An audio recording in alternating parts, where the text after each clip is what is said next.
Reports are circulating that Katie Taylor may finally break her self-imposed hiatus this summer, and the potential opponent has caught everyone off guard, former UFC bantamweight champion Ronda Rousey. It's a matchup that blends nostalgia, spectacle, and a heavy dose of curiosity, even if the competitive gap is obvious.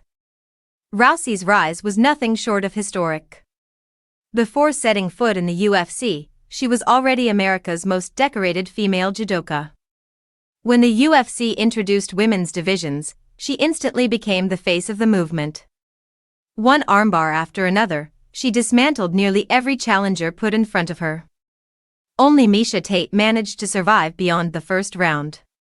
Most opponents barely lasted a minute. But then came one of the most dramatic downfalls the sport has ever seen. In 2015, Holm, a massive underdog and a decorated boxer, picked Rousey apart with calm precision. Holm boxed her clean, kept her off balance, and ended the night with a head kick knockout that instantly became legend. The aura vanished in seconds. Rousey spent the next year in silence before returning to challenge Amanda Nunes, the greatest female fighter the UFC has ever produced. It was a brutal reality check. Nunes overwhelmed her, landing at will until the referee stepped in after just 48 seconds. That was the last time Rousey fought professionally.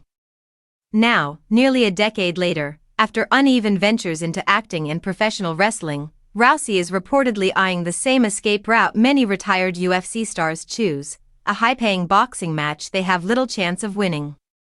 To be fair, Rousey does have natural power. Her knockout of Beta Correa showed real force, and she tagged home hard enough to force a clinch.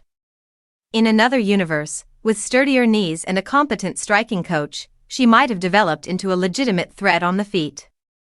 But that never happened, and no amount of nostalgia changes that. Katie Taylor, meanwhile, has nothing left to prove. The Irish icon has been a defining figure in women's boxing for over a decade. If she wants to close her career with spectacle rather than risk, that's her prerogative. Still, if she were interested in a crossover fight with a mixed martial artist, there are far more credible options. Cris Cyborg, for example, is active, powerful, and has genuine boxing experience. That matchup would at least feel competitive. If Taylor versus Rousey materializes, it will be more attraction than contest. But in today's combat sports landscape, that might be enough to make it real.